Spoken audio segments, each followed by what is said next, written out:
A agenda política do liberalismo em relação às mulheres defende a garantia de igualdade de oportunidades políticas, sociais e econômicas, a igualdade nos direitos civis e a liberdade sexual. Para garantir tão importante pauta da política e que está na ordem do dia da sociedade, o Análise dos Fatos tem a satisfação de receber a deputada distrital Júlia Lucy. Ela é do Partido Novo, procuradora especial da mulher na Câmara Legislativa do Distrito Federal e integrante do movimento Eu Sou Livres, que é um movimento suprapartidário em defesa do liberalismo. Deputada, muito obrigado pela sua participação no nosso programa. Eu que agradeço, um prazer estar aqui com vocês. Com vocês, Análise dos Fatos.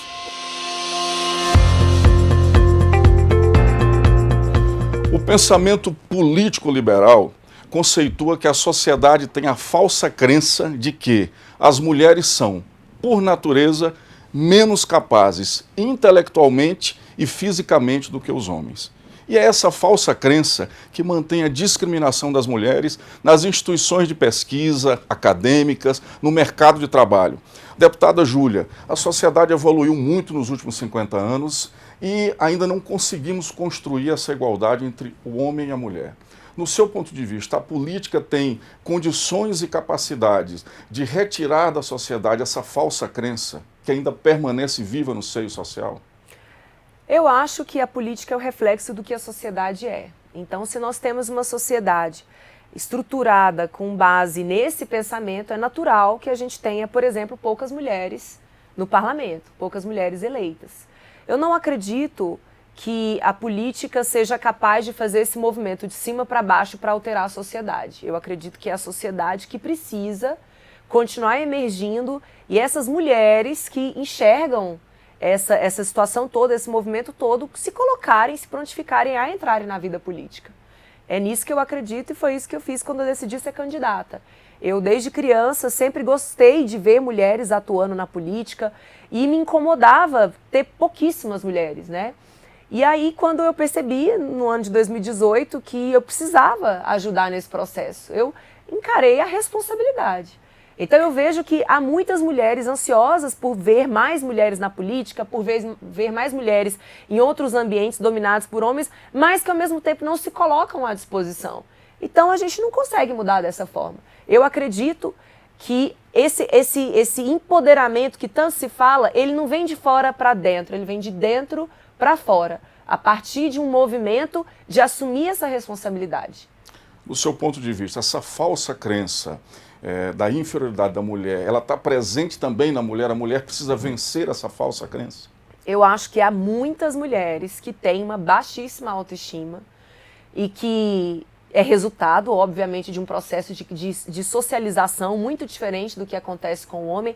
Quando o menino nasce, ele já começa a ser estimulado a ir para a rua, a ocupar funções de liderança, a ser líder do time de futebol, a ser líder da turma, a gostar de falar em público. E isso não é estimulado nas meninas. Eu estou falando, obviamente, de uma média, né? Não estou falando que todas as famílias fazem dessa forma, mas a gente observa que existe essa tendência de querer criar a menina para ambientes domésticos, ambientes que são mais seguros, ambientes internos, e uma tendência de criar o menino para ambientes externos e papéis de liderança. Obviamente, você vai ter um indivíduo adulto, um homem e uma mulher, com uma cabeça bem diferente. Então, eu acredito sim que há muitas mulheres que ainda não perceberam que não tem uma segurança, que não tem uma disponibilidade de se colocar na disputa de cargos, por exemplo, de funções de liderança. Eu acredito que sim, que há muitas mulheres que ainda precisam despertar para suas potencialidades, né? de se colocar à disposição para o seu crescimento pessoal e, consequentemente, para a sociedade. Felizmente, eu estou vendo agora muitas mulheres encarando isso, né? Um certo chamado a estar na vida pública e assumindo essa responsabilidade a despeito de toda uma estrutura social que pesa mais sobre as costas das mulheres. É inegável que a mulher brasileira trabalha mais dentro de casa do que o homem. É inegável que na maior parte das famílias a responsabilidade de criação das crianças, dos filhos, ainda prepondera sobre a mulher. É inegável que a estrutura familiar, social, ainda leva a mulher a ter mais responsabilidade dentro de casa, o que dificulta a participação dessa mulher num partido político, por exemplo, numa atividade fora de casa, né? É inegável. Só que a visão que nós temos, mulheres liberais, é que não adianta ficar culpando a estrutura social. O que funciona é a gente tomar essa responsabilidade e, a partir daí, reivindicar o nosso espaço. Correto. Então, no seu ponto de vista, a mulher tem que ser ativa nessa participação política, participar do debate político, da construção política, para que ela consiga aí ter essa evolução no seio social, como defende os liberais. Exatamente. O que a gente propugna é a busca dessa responsabilidade. Ficar jogando a culpa, terceirizando essa responsabilidade para outras estruturas não vai funcionar. O discurso vitimista, ele apenas corrobora uma situação de vitimismo e a perpetuação de um status quo. Quando a gente aceita que existe sim uma diferença de criação, que a sociedade não é a mesma para homem e para mulheres, mas a gente entende que há lacunas que você pode fugir dessa perpetuação, aí sim a gente vai ver uma mudança. O discurso vitimista é um discurso da esquerda. É um discurso definido pela esquerda, que na visão da esquerda é o Estado que tem que fazer aí essa construção, é o Estado que tem que fazer essa elevação da mulher. A diferença dos liberais em relação à mulher, dos liberais que defendem a igualdade entre homem e mulher, está aí nesse ponto. Para nós, os liberais, o que importa é o indivíduo. Todos os indivíduos são iguais. A gente não analisa uma pessoa ou a constituição de um direito baseado no gênero, baseado na raça, porque todo mundo é igual. Todo mundo é igual, né? Então essa é a beleza de ser liberal. Se a gente pegar todos os movimentos que trouxeram a liberdade para as pessoas, eu estou falando do movimento de contra a escravidão, por exemplo, foi um movimento liderado por liberais, porque sempre entenderam que os negros têm a mesma capacidade, têm o mesmo direito, têm o mesmo valor que os brancos. O próprio movimento feminista também foi liderado por mulheres liberais, que reivindicaram essa igualdade. Então, os liberais, eles propugnam isso, a igualdade entre o indivíduo. Os direitos têm que ser exatamente os mesmos para qualquer indivíduo, sem nenhum tipo de privilégio. O discurso de vitimização, ele acaba dividindo a sociedade, né, deputada? Ao invés de unir a sociedade, ele divide a sociedade. Eu acho que existe um risco muito grande quando a gente começa a colocar muita luz em torno das diferenças e não em torno do que temos de igual. Eu tenho certeza que todo mundo quer uma sociedade pacífica e segura para qualquer pessoa, seja homem, seja mulher, seja negro, seja índio. Todos nós temos o mesmo objetivo. Se a gente começa a ficar colocando, segregando em caixinhas, a gente afasta o que há de comum entre nós, a gente polemiza muitas questões e cria uma rivalidade que muitas vezes nem era enxergada. Eu, particularmente, enxergo isso, que nos últimos anos, a gente está separando demais as pessoas, nós, os brasileiros, que somos extremamente miscigenados, que somos extremamente plurais, nós estamos forçando uma categorização que não é natural no Brasil. Pode ser natural nos Estados Unidos, pode ser natural na África do Sul, mas a característica mais intrínseca da brasilidade é exatamente a mistura, a miscigenação. Eu olho para você, por exemplo, eu não consigo te classificar como branco ou negro. Eu não consigo. Se você me perguntar como que eu te enxergo, eu realmente não sei. Eu não sei nem como que você se enxerga. Então, no Brasil, existe essa diferença, existe essa dificuldade. Quando a gente vai ver, inclusive, dentro de alguns movimentos, algumas pessoas tentam entrar e falam, não, aqui você não pode entrar porque você não é negro. Mas a pessoa se sente negra, ela se acha negra. Então, eu acho que são ciladas que são colocadas. E é por isso, a sua introdução foi muito feliz. Porque o movimento liberal entende que se a gente quiser resolver qualquer problema, a gente precisa atacar na base. E quando a gente ataca na base, a gente está falando de oportunidades. Por isso que a busca tem que ser oportunidades boas para todos. Quando a gente fala de uma educação básica de qualidade, a gente está defendendo que qualquer criança seja matriculada numa escola de qualidade, qualquer criança, seja uma criança que vem de uma família pobre, seja uma criança que vem de uma família monoparental, seja uma criança que vem de uma família com pai, mãe, aquela família com padrão de estruturação que a sociedade tanto comenta. Quando a gente diz que toda escola tem que ter qualidade, a gente está falando exatamente isso. Vamos dar igualdade de condições para que as pessoas possam se elevar e fazer as suas opções. Né? Tem pessoas que vão querer estudar muito, tem outras que não, tem outras que vão querer se dedicar ao mundo das artes, tem outras que vão querer se dedicar a uma carreira mais burocrática. E a beleza do liberalismo é exatamente isso, é valorizar essa pluralidade. Ninguém é melhor do que ninguém, não há a escolha é melhor do que a outra. O que a gente deve dar é condições para que as pessoas floresçam nas suas potencialidades, fazendo o que quiserem. Então, por exemplo, eu sou mulher, escolhi assumir essa responsabilidade de ser candidata e fui eleita, mas eu não sou uma mulher que decidiu ser dona de casa, eu não sou uma mulher melhor do que aquela que decidiu se dedicar exclusivamente à criação dos seus filhos. E eu defendo, inclusive, o direito dessa mulher a exercer essa liberdade.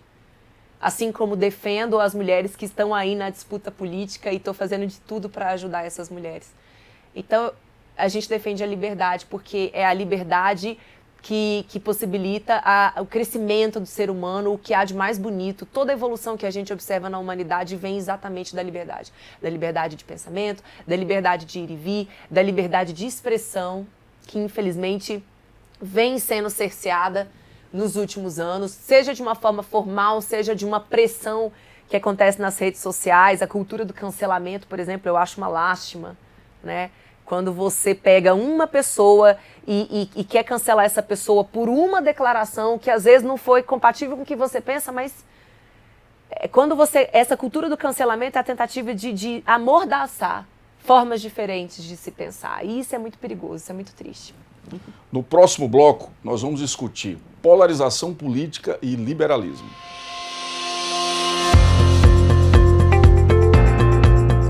O Análise dos Fatos tem a satisfação de receber a deputada distrital Júlia Lucy, que é do Novo do Distrito Federal. Deputada, a polarização política no Brasil, ela começa ali no final do governo do PSDB e se acentuou muito nos exercícios dos governos do PT. Essa polarização continua no governo Bolsonaro. No meu ponto de vista, ela é muito prejudicial à política e ao desenvolvimento no Brasil. A senhora concorda com a minha opinião? Com certeza, e acentuou um ambiente de intolerância muito grande. A gente observa que as pessoas nas redes sociais, elas têm um comportamento bem diferente do que tem na vida real. E nas redes sociais o nível de agressividade é muito alto, a não aceitação de quem pensa diferente é muito grande, é uma rotulação muito grande daquela pessoa que pensa de uma forma diferente, que propõe uma nova perspectiva. Então, realmente, a gente se distancia do debate importante, que é aquele: como vamos resolver os nossos problemas? E aí a gente fica naquele debate, naquela perda de energia, classificando o outro como estúpido, como idiota e atacando o outro porque pensa diferente em alguns aspectos. Então essa polarização é uma grande perda de tempo para o Brasil, porque nós temos problemas reais para serem resolvidos, problemas estruturais. A gente está falando de um país que ainda não universalizou o acesso a esgoto, por exemplo. A gente precisa caminhar demais em políticas públicas básicas, como de infraestrutura, como de acesso à água, como de ensino fundamental, ensino básico, educação infantil. Aqui no Distrito Federal, por exemplo, nós temos menos de 30% das nossas crianças com acesso às creches. E obrigando muitas vezes as famílias a colocarem os seus bebês em ambientes que não são organizados para aquilo, que são as mães crecheiras, por exemplo, né, que oferecem esse serviço. E aí a gente perde o período da primeira infância, por exemplo, que é o momento áureo do desenvolvimento do ser humano. Consequentemente, a gente condena gerações e gerações a não serem produtivas, a não terem capacidade de serem independentes, mas talvez seja essa a intenção, é de manter indivíduos dependentes do Estado. Porque aí você legitima um discurso de que o Estado ele é fundamental para a manutenção dos indivíduos, enquanto que não é. Na realidade, é o indivíduo que tem que mantém o Estado, e não o contrário. Então, eu me preocupo muito com a realidade da política nacional, da política estadual, da política municipal, porque a gente percebe uma perda de tempo muito grande nessa polarização e o distanciamento da busca de soluções efetivas para os nossos problemas reais. Enquanto isso, a pobreza só se acentua, a violência só se acentua, o distanciamento entre aquilo que a gente quer do que nós temos é muito grande.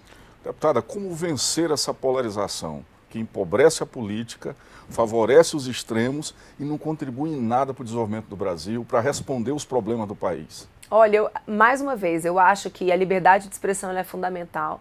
As pessoas estão conversando nas redes e eu acho que é o diálogo. Por mais que a gente esteja atravessando um momento de intolerância, eu percebo um movimento de que as pessoas começam a se cansarem de tanta briga, de tanta violência nas redes, e aí elas começam já a se abrir para uma nova perspectiva. Então, é o debate é necessário, por mais que ele seja desgastante durante um período, e obviamente a educação. E o que a gente vê nos nossos dias é que o que estão tentando impedir é o debate. Só pode falar quem tem voz, quem tem a vez, quem está na vez. Exatamente, que é o discurso do local de fala, né? A gente entende a lógica do local de fala, né? Mas se a gente reitera essa ideia, eu não posso, por exemplo, ter um homem defendendo uma pauta que favorece a mulher. Eu não posso ter um homem, por exemplo, que busca diminuir o ambiente de violência contra a mulher. Afinal de contas, ele não é legitimado para falar daquilo porque ele é um homem.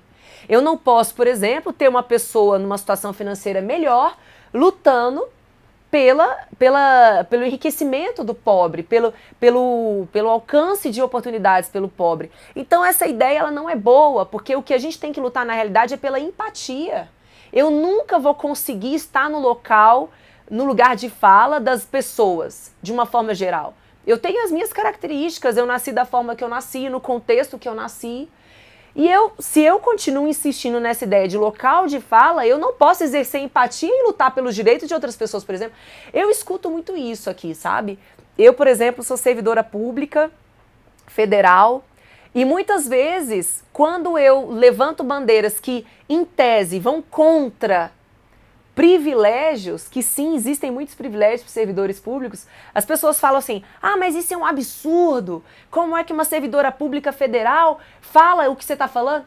Mas é exatamente por ter uma noção de coletividade, por ter um bom senso, por entender que eu sou uma brasileira e que eu tenho que lutar pelo progresso do meu país, é que eu não me atenho àquilo que em tese seria mais benéfico para mim ou para minha categoria. Exatamente porque eu preciso extrapolar essa noção essa de visão lutar... corporativista. Corporativista. E engraçado que às vezes eu sou criticada por causa disso.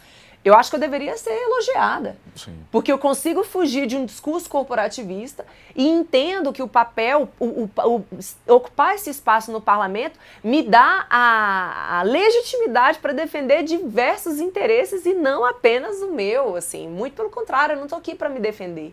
Eu não estou aqui para ser uma representante de mim mesma. Eu estou aqui para representar os diversos interesses da sociedade e aqueles que sejam legítimos, obviamente. Mesmo que às vezes atinja a minha categoria ou o meu espaço. Então, a defesa do local de fala, eu acho uma defesa arrogante.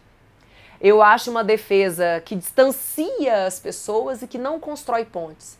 Porque se eu, por exemplo, como mulher, falo que só mulheres podem falar por mim, eu obviamente já estou distanciando 50% da população, que é a população dos homens. Eu distancio esses 50% para enxergar o que eu preciso para o meu lado, né?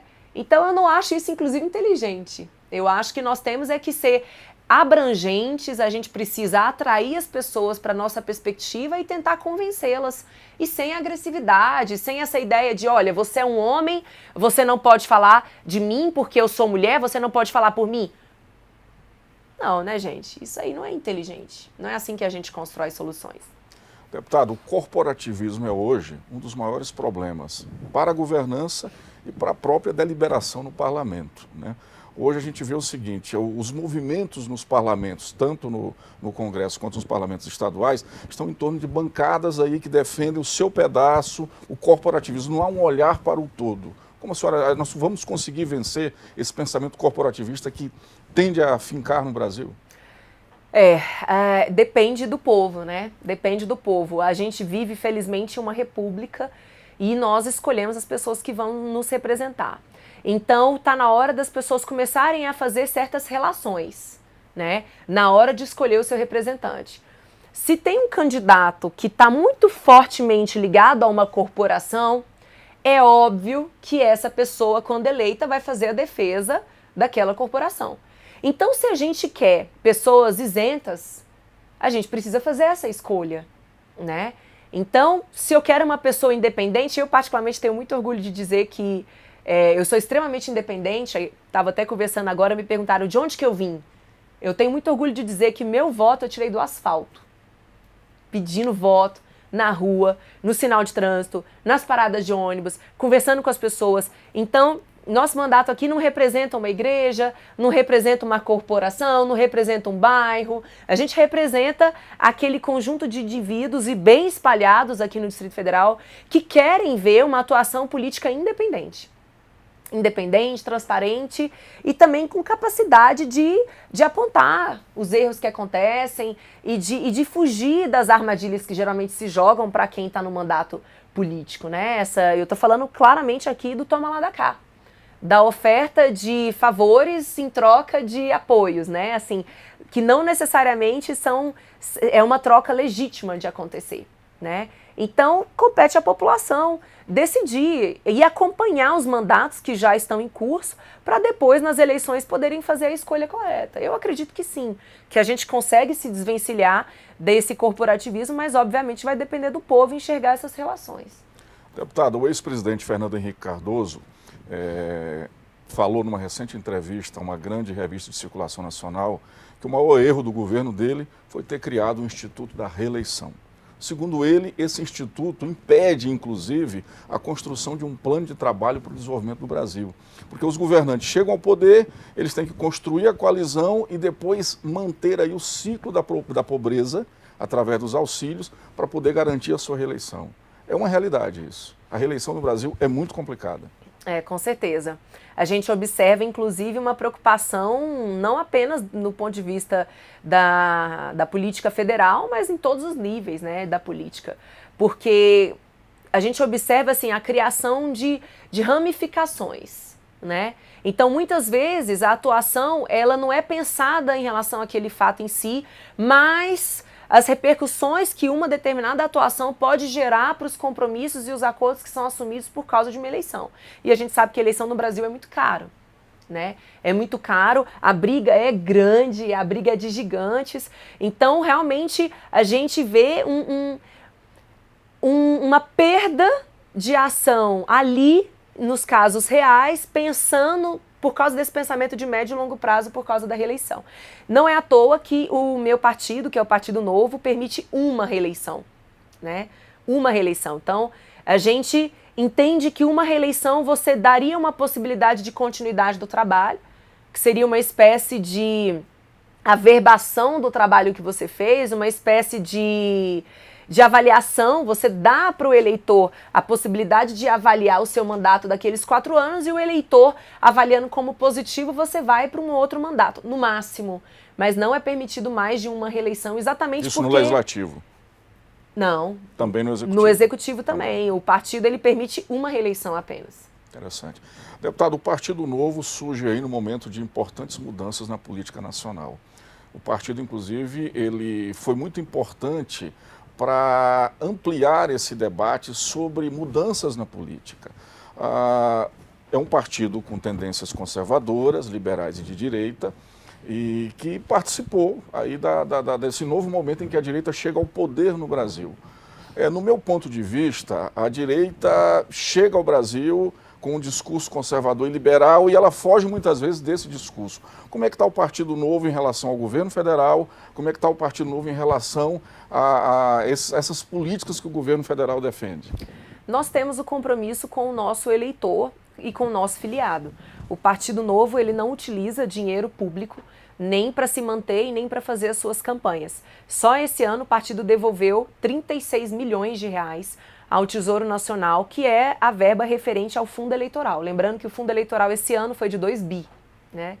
E nós não concordamos em pegar dinheiro público e mandar para partido. Muito menos da forma como é feito hoje, porque hoje todo brasileiro é obrigado a financiar todos os partidos.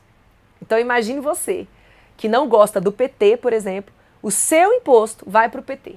Você concorda com isso? Então a gente defende a liberdade de o cidadão colaborar com o partido que lhe representa. Né? Então é por isso que nós temos um partido que depende da contribuição dos seus filiados, enfim. A gente tem uma total independência em relação a todos os governos. A gente fez a nossa campanha de uma forma independente, nós não fizemos coligação, nós saímos sozinhos em todas as nossas campanhas, todas as nossas disputas, nós saímos sozinhos, inclusive em Minas Gerais, que nós fizemos o governador Romeu Zema, que é um governo que nos enche de orgulho, porque mostra o que é um governo que realmente serve à população. Né? O Zema tem excelentes resultados para mostrar, como diminuição do número de empregados, por exemplo, um enxugamento da máquina pública, foi aquele que melhor se saiu agora no combate ao Covid, é um estado que influencia muito, que investe muito na educação de base, enfim. Então a gente não tem nenhum tipo de ligação com nenhum governo. O que nós vamos defender sempre são as nossas pautas. Então, se a pauta do governo federal for coincidente com a nossa pauta, nós vamos votar favorável. E isso independente, obviamente, de troca de cargo, porque a gente não aceita isso, de liberação de emenda, enfim. O Novo vai ser coerente com as suas pautas. E vai criticar aquelas pautas que não sejam compatíveis com as nossas bandeiras. E isso também de uma forma muito livre, de uma forma muito isenta. E é claro que o que as pessoas podem esperar do partido? A nossa luta é para que o Estado seja mais eficiente, porque a gente entende que o Estado é grande demais. E quando a gente tem um Estado grande demais, a gente tem uma carga tributária grande para poder sustentar esse Estado. O brasileiro, ele trabalha 6 meses no ano para poder sustentar o Estado, e a gente não acha isso justo. A gente acha que o povo tem que trabalhar para se manter. Então, para reduzir essa carga tributária, é necessário reduzir o tamanho do Estado. Então, a nossa linha vai ser nessa caminhada. E tem muita gente que pensa, mas você vai reduzir o tamanho do Estado, você vai diminuir o alcance dele em termos de políticas públicas? Não, de forma nenhuma. Muito pelo contrário. A máquina ela é tão grande que ela se torna autofágica, que ela é grande, ela não tem eficiência, ela não tem norte, ela não tem priorização. Hoje a máquina pública é grande para poder abrigar interesses eleitoreiros. Quantas e quantas pessoas estão na máquina pública, em cargos de confiança, que não têm nenhuma capacidade para aquilo, mas foram cabos eleitorais e estão ali tendo o favor sendo devolvido. Então a gente defende a otimização de uso dos recursos públicos por meio de um governo digital, por meio da troca de dados entre as esferas. A gente precisa, por exemplo, ter um padrão único para atendimento no SUS. Se o sistema é único de saúde, por que um CPF que é cadastrado aqui no DF não pode ser cadastrado ali em São Paulo também? E quando o cidadão for utilizar o SUS em São Paulo, a gente não consegue puxar uma ficha desse cidadão e já ver qual é o histórico de saúde dele. E isso vale para todas as outras políticas que se interligam, né? Então a nossa defesa é por um Estado eficiente, é por um Estado que respeita o esforço do trabalhador. Se o governo for de esquerda, for de direita, nós vamos votar favoráveis com as pautas que são as nossas pautas também. E criticar aquelas que não são. No próximo bloco, nós vamos discutir o aumento da violência contra a mulher. Deputada Júlia Luci, nos últimos anos tem aumentado muito a violência contra a mulher no Brasil. A senhora é autora de uma lei pioneira que ela traz multas administrativas para o agressor, no caso da Lei Maria da Penha. A senhora acha que mesmo com a Lei Maria da Penha, o que tem aumentado a violência? É mais divulgação? Hoje a mulher tem mais oportunidade de divulgar? Esses números têm sido apresentados de uma forma mais constante? O seu questionamento ele é muito pertinente, eu sempre faço ele. Porque, na realidade, como a gente não tem uma série histórica, estatística de muitos anos, a gente não consegue comparar muito bem. Então, por exemplo, eu não consigo pegar hoje e comparar com 1980, porque os registros eles não eram iguais aos que são hoje. Então, sinceramente, eu não posso afirmar que houve um aumento de violência contra a mulher. O que a gente pode afirmar é que houve um aumento de registros. Na medida em que essa cultura de falar sobre o tema, a própria Lei Maria da Penha é uma lei assim, muito bem estruturada, então ela começou a ser disseminada. Muitas mulheres que antes sofriam violência, mas não sabiam que estavam sofrendo violência, começaram a enxergar esse quadro de violência e de denunciar. Então, até hoje, a gente se defronta com casos em que a mulher sofre uma violência psicológica e ela acha aquilo normal, entende? Quando a gente explica que um xingamento, por exemplo, é violência, classificada dentro da Lei Maria da Penha, quando a gente explica que se o homem se apropriar do salário dela e não permitir que ela utilize o próprio salário, é violência financeira, muitas vezes a mulher se mostra espantada, porque ela não sabia, né? Certos comportamentos são normalizados no seio familiar e tem muita gente que não sabia e agora passou a saber e passou a denunciar. O próprio feminicídio também, a gente não consegue afirmar se houve um aumento de feminicídios porque a classificação do tipo penal, o feminicídio, é recente, é de 2017. Porque antes muitas mulheres morriam e essas mortes eram classificadas dentro do crime de homicídio, né? Mas quando surgiu a tipificação criminal do feminicídio, que é aquela morte que a mulher foi morta por ser mulher, né? Então a gente passou a ter uma classificação diferente. Então a gente não pode afirmar que houve um aumento de violência. Na realidade, eu tendo a acreditar que a violência contra a mulher sempre foi forte no Brasil. Sempre foi muito grande. Qualquer mulher no Brasil, por exemplo, tem medo de sair à rua. Qualquer mulher tem medo. Todas nós somos educadas a termos medo de ser estuprada. É verdade. A sua lei, ela impõe multas ao agressor, multas administrativas. Isso. Exatamente com o intuito de mexer no bolso. Porque a gente já tem a sanção civil, a gente já tem a sanção penal, mas o bolso daquele agressor, ele está intacto, né? Então, se a gente começa a penalizar e constranger financeiramente aquela pessoa que pratica um ato de violência contra a mulher, a gente tem uma outra esfera para atuar, né? Para reprimir aquele ato de violência, né? Então, a nossa intenção com a multa é essa.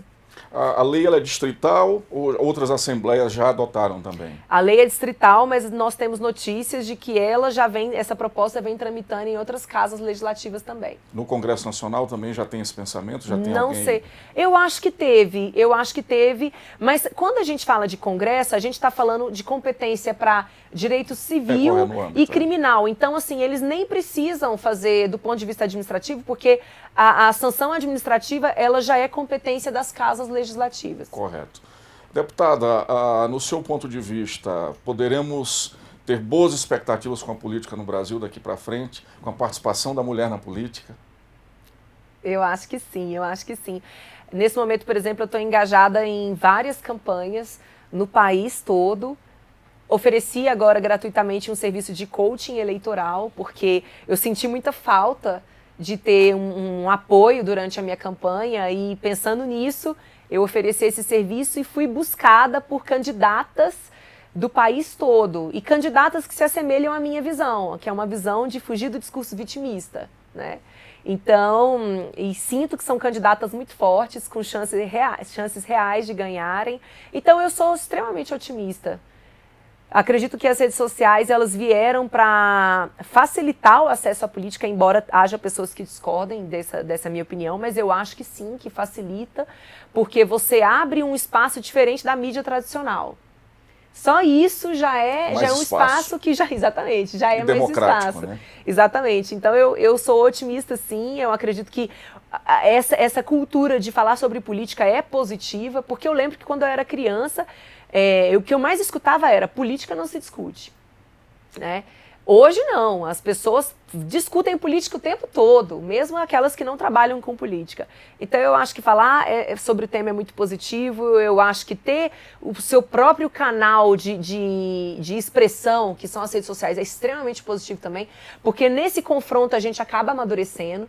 Eu já vi muitas vezes nas minhas redes sociais, alguém chega com uma opinião e aí vem uma outra pessoa, contesta, e aí esse primeiro que veio com uma opinião falou assim, olha só, eu não tinha pensado sobre esse ponto de vista. E aí a gente vê um amadurecimento, né? Então esse debate ele é extremamente positivo, por isso eu sou extremamente otimista sim. Eu lancei um livro chamado Manual do Candidato de Primeira Viagem, do Anonimato ao Mandato. E nesse livro eu revelo toda a estratégia da minha campanha. A minha campanha foi uma das mais baratas da história do Distrito Federal. Eu gastei R$ 29.600. Geralmente, para ser eleito deputado distrital, o gasto declarado é de 1,5 milhão, né? Então a gente fez uma campanha muito disruptiva e o livro apresenta essa estratégia, né? Então fica o convite para as pessoas acessarem o nosso livro, ele está disponível na Amazon, ele também pode ser adquirido fisicamente, é só entrar em contato comigo nas minhas redes sociais, que é Julia Lucy DF, né, no Instagram, no Facebook, enfim, podem ficar à vontade. Eu vou disponibilizar o meu telefone também para vocês, é 983268888, para todo mundo que estiver assistindo pode entrar em contato. Eu posso demorar para responder, porque eu sou só uma, mas eu respondo. E a nossa intenção é exatamente isso, é mostrar que o parlamentar ele tem que servir ao povo por meio da política e não se servir da política utilizando o povo, né? Então é uma inversão de valores que já começou a acontecer e se você se sente chamado a contribuir com esse processo, se engaje no movimento político, faço convite para conhecer o nosso partido, para ajudar no nosso partido, porque a mudança ela acontece sim, na realidade ela é irrevogável. Deputada Julia Lucy, muito obrigado pela sua rica participação no nosso programa Análise dos Fatos. A senhora contribuiu muito aí com um grande debate sobre mudanças na política do Brasil. Eu que agradeço, muito bom, obrigada pelo convite, estou sempre à disposição. E eu quero agradecer a sua participação. Ela é muito importante para o nosso programa. Dê o seu like, aperte o sino para que você possa receber informações dos novos programas e muito obrigado.